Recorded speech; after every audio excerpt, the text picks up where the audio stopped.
Pemirsa, sidang perkara pembunuhan berencana Brigadir Yosua telah berlangsung 4 pekan. Adegan demi adegan dan pernyataan dipertontonkan kepada publik, baik siaran langsung maupun tidak langsung.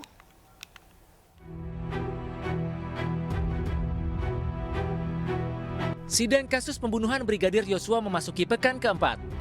Ferdi Sambo dan Putri Chandrawati kembali bertemu di persidangan yang berlangsung di Pengadilan Negeri Jakarta Selatan. Dalam persidangan, Sambo dan Putri kembali mempertontonkan kemesraan dengan pelukan dan Sambo yang mencium kening Putri. Dalam sidang pekan ini yang mengagendakan pemeriksaan saksi, keluarga Sambo juga mempertontonkan kedekatan mereka dengan ajudan dan asisten rumah tangga. Asisten rumah tangga Sambo, Susi, menjadi saksi dalam persidangan Ferdi Sambo dan Putri Chandrawati dalam kasus pembunuhan Brigadir Yosua. Saat tiba di ruang sidang, Susi memeluk mantan majikannya yang menjadi terdakwa, yakni Putri Chandrawati. Setelah itu, terlihat Susi juga menghampiri Ferdi Sambo dan mencium tangannya. Selain adegan penuh kemesraan, orang-orang di lingkaran Ferdi Sambo juga membeberkan sejumlah pengakuan tentang korban Brigadir Yosua. Asisten rumah tangga Ferdi Sambo, Susi, menyebutkan sifat Yosua sering marah-marah dan temperamental. Susi juga menyebutkan Yosua suka ngedumel jika dipanggil Ibu Putri.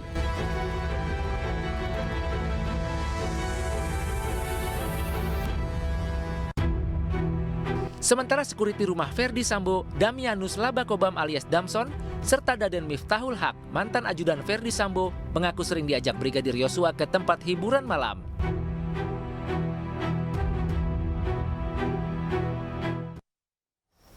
Ya pemirsa, terkait dengan sejumlah fakta-fakta di persidangan sebelumnya di mana banyak pernyataan sejumlah saksi yang berubah-ubah, telah bergabung bersama kita kuasa hukum dari Baradae, Roni Talapesi, dan Martin Simanjuntak selaku kuasa hukum keluarga Yosua untuk membahasnya. Ya, selamat malam Bang Martin dan juga Bang Roni. Selamat malam, Mbak. Kabar baik ya? Selamat malam, Mbak Risa.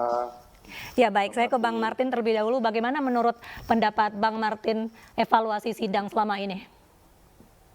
Ya, yang pertama ya, tadi saya sudah sampaikan di iNews pada sore hari bahwa yang pertama harus dievaluasi adalah saksi-saksi yang dihadirkan oleh jaksa. Namun ya, tugas mereka kan sebetulnya untuk membuktikan di depan persidangan apa yang ada di dalam BAP dan apa yang dituliskan dalam surat dakwaan oleh jaksa penuntut umum.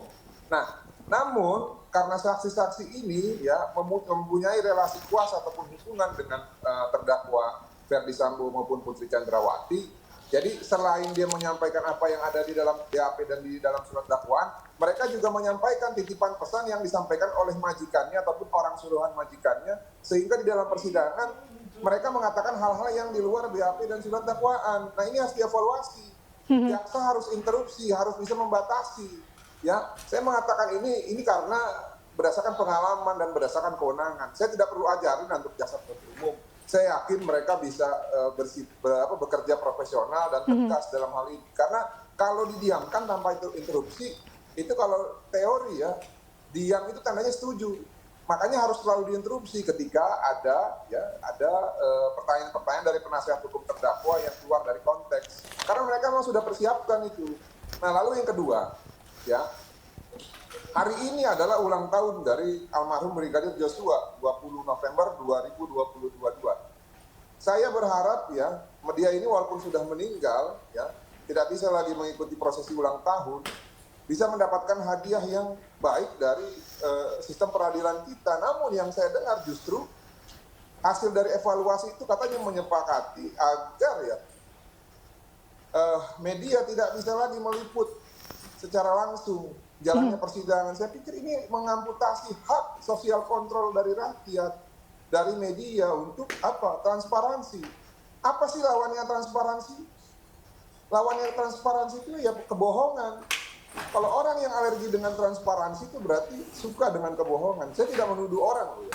Tapi faktanya seperti itu. Semakin orang tidak mau transparan berarti semakin dekat dia dengan kebohongan. Apakah kita mau dianggap sebagai pembohong? Kalau saya tidak mau, makanya saya suka yang transparan. Demikian. Baik Bang Martin, lalu Bang Roni sendiri bagaimana tanggapannya selama sidang ini? Karena memang klien Anda, Baradae, juga merasa saksi-saksi juga memberatkan Baradae, terutama saksi-saksi dari pihak ART dan juga security Sambo begitu.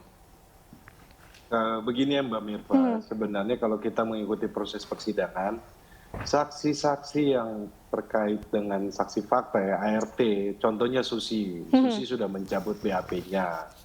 Jadi apa yang disampaikan Susi dalam berita acara pemeriksaan di tingkat penyidikan itu sudah dicabut karena tidak sesuai dengan fakta. Ini berkaitan dengan kesaksian dari klien saya, jadi itu sudah terpatahkan. Kemudian saksi dari para ajudan, klien saya kan menyampaikan bahwa isolasi untuk FS dan PC itu di rumah Bangka. Itu bukan di rumah Duren 3. Itu kan terpatahkan juga. Jadi begini Mbak Mirva, bahwa kesaksian klien saya ini tidak sendiri. Sudah ada beberapa saksi dan fakta yang di persidangan ini yang mendukung keterangan dari klien saya. Seperti itu Mbak. Lalu sebelumnya juga Baradae sempat pernah diintimidasi Sambo, tetapi juga pernyataan dari saksi-saksi juga menyebutkan bahwa Pak Sambo juga sempat melindungi Baradae. Itu tanggapan Anda bagaimana? Saya pikir ini kan setelah kejadian penembakan itu kan FS menyampaikan ya bahwa dia mau melindungi Richard Eliezer atau Baradae karena ada penembakan kan. Ini kan sebenarnya menjelaskan peristiwa pidana bahwa telah terjadi tembak di rumah Duren 3. Itu dulu yang kita garis bawahi. Jadi sebenarnya peristiwa itu saudara FS itu sudah mengakui bahwa ada penembakan. Nah, tetapi alibinya adalah untuk melindungi, menurut kami itu tidak tepat karena contohnya waktu si ambulans didatangkan itu datangnya 2 jam setelah penembakan. Jadi sebenarnya terlalu jauh kalau seandainya disampaikan. Kalaupun klien saya juga pun salah menerima perintah kan mungkin klien saya juga pun diproses secara hukum ya. Jadi hal-hal itu terlalu jauh Mbak Mirva. Tetapi begini, yang paling penting adalah kita fokus terhadap peristiwa pembunuhan ini. Bahwa kita harus fokus kepada intellectual dader ya. Bahwa otak dari perencanaan pembunuhan ini kan sudah terlihat ya di persidangan, sudah mengkerucut saksi-saksi ini tertuju kepada saudara FS gitu kan, pada Ferdi Sambo. Nah, klien saya sebagai alat karena diperintah kemudian melakukan penembakan. Nanti ke besoknya ini kan ada pemeriksaan saksi-saksi yang dihadirkan dari kepolisian, kemudian nanti berikutnya juga nanti dari ahli yang akan dihadirkan. Ini akan mempersesuaikan saksi dengan alat bukti yang lainnya sudah kelihatan ya di proses di persidangan ini ya, sudah terungkap ya. Seperti itu Mbak. Iya, kalau Bang Martin sendiri langkah apa besok untuk sidang persiapannya? Ya, Mbak Mirva, perlu diketahui bahwa tugas dan tanggung jawab advokat itu bukan hanya di dalam persidangan ya. Jadi dalam hal ini kami sebagai kuasa hukum dari keluarga korban memang tidak mewakili korban di dalam persidangan. Yang mewakili itu adalah jaksa penuntut umum. Oleh karena itu tadi 2 poin yang saya sampaikan ya, sangatlah penting. Manakala mereka yang memegang tongkat estafet ya sebagai dominus litis ataupun sebagai penuntut dalam hal hilangnya nyawa anak korban ataupun anak dari keluarga korban. Nah, saya meminta jangan sampai lagi terulang persidangan-persidangan sebelumnya ya di mana kesaksian yang disampaikan itu justru tidak ada di dalam BAP dan tidak ada di dalam surat dakwaan.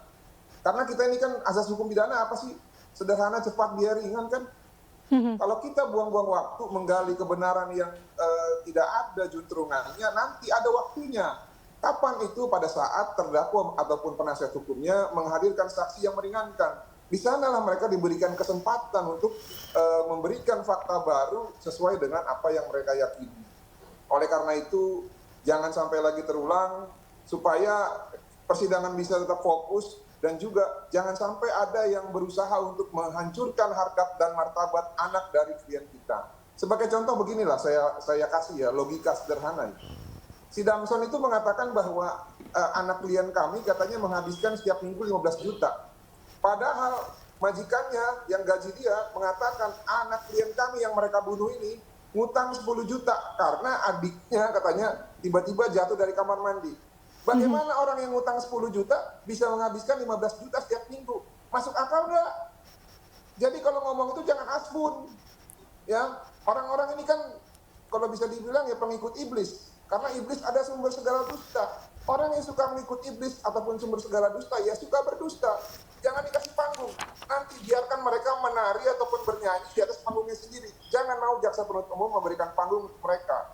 Lalu ya seperti saya bilang tadi, transparansi itu penting. Saya ingat sekali ya, kalau kita tidak transparan, ya, itu kita cenderung dekat dengan kebohongan, ya. Kalau kita dekat dengan kebohongan, cenderung kita dekat dengan kejahatan. Oleh karena itu jangan amputasi hak rakyat, ya, untuk mengawasi proses peradilan ini. Karena apa yang dilakukan oleh Ferdy Sambo dan kawan-kawannya ini, selain membunuh ataupun menghilangkan nyawa anak klien kami, mereka juga sudah melukai hati rakyat dengan tindakannya. Jadi rakyat punya hak untuk mewakili ataupun melihat ataupun mengawasi secara langsung melalui media. Demikian. Ya baik Bang Martin, lalu Bang Roni bagaimana kesiapan klien Anda Baradae terkait rencana persidangan lanjutan besok? Apakah tetap optimis? Iya, posisinya kan besok sidang akan digabungkan dengan 2 terdakwa yang lainnya ya. Dari sebelumnya juga saya sudah sampaikan kepada publik bahwa segala dinamika dari persidangan ini kami sudah siap. Tentunya kami melihat bahwa sikap kesatria, sikap gentle dari klien kami sudah ditunjukkan dari awal ya, bahwa dia mengakui kesalahan, kemudian dia meminta maaf langsung kepada keluarga, kemudian dia siap untuk menerima putusan apapun, itu kami hargai ya. Dalam proses persidangan yang sudah berjalan ini, kedua, ketiga, keempat, kami melihat bahwa klien saya ini sudah menyampaikan ya. Jadi hal-hal kalau saksi yang lainnya menyampaikan tidak sesuai, kemudian kami dari tim pengacara menggali, menanyakan lebih dalam, kemudian dari saksi yang dihadirkan ini mencabut BAP, ini adalah bentuk dari keseriusan dari klien saya dan kooperatif dari klien saya menunjukkan bahwa dia sebagai justice collaborator, dilindungi oleh Undang-Undang Perlindungan Saksi dan Korban, menunjukkan sikap untuk konsisten dan menunjukkan sikap untuk membantu persidangan ini sehingga persidangan ini berjalan, terungkap, kemudian fokus kepada peristiwa pembunuhan yang sesuai dengan pasal yang didakwakan kan 340, 338 ya. Menurut kami bahwa kami dari tim penasihat hukum akan fokus kepada dakwaan yang sudah dibacakan oleh jaksa penuntut umum, sehingga dalam pembuktian nanti yang akan berjalan ke depannya tentunya kami akan menempatkan posisi dari Richard Eliezer atau Baradae bahwa dia dibawa perintah kemudian dia dibawa kuasa. Nah hal-hal ini kan sudah mulai terungkap di persidangan ya, dari saksi-saksi yang sudah dihadirkan, kemudian kita tanya bagaimana situasi dari para ajudan ketika menerima perintah, ada yang berani menolak atau tidak, mereka sampaikan tidak, ART juga menyampaikan seperti itu, kemudian saksi-saksi yang dihadirkan polisi merasa diintervensi. Hal-hal ini kan sebenarnya menunjukkan bahwa dalam proses ini Baradae atau Richard Eliezer ini hanya menjalankan perintah, karena mengingat relasi kuasa dan latar belakang bahwa dari Brimob kemudian baru bergabung di kepolisian. Nanti hal-hal ini nanti kita sampaikan di saksi yang meringankan ya, seperti tadi Bang Martin sampaikan, nanti kita akan buktikan di persidangan. Tetapi menurut kami yang terpenting adalah biarlah proses persidangan ini fokus kepada peristiwa pembunuhan berencana. Pembunuhan ini kan ada peristiwa, ada merampas nyawa orang kan. Dalam hal ini supaya ada fokus kepada perkara ini, kemudian sehingga tidak menjadi bias ya. Kemudian yang kami khawatirkan kan kalau seandainya almarhum dalam situasi saya sudah meninggal masih saja disampaikan seperti begini, apalagi Richard Eliezer ya, yang dalam hal ini tidak mempunyai kekuatan, dalam posisi yang lemah. Nah hal-hal seperti itu yang kita pengen nanti kita akan sampaikan di persidangan dan menjadi pembelaan buat kami. Begitu Mbak. Baik Bang Roni dan Bang Martin, kita akan lanjutkan perbincangan ini. Namun sebelumnya kita akan jeda dulu, tetaplah di Breaking News menguak fakta sidang kasus Sambo.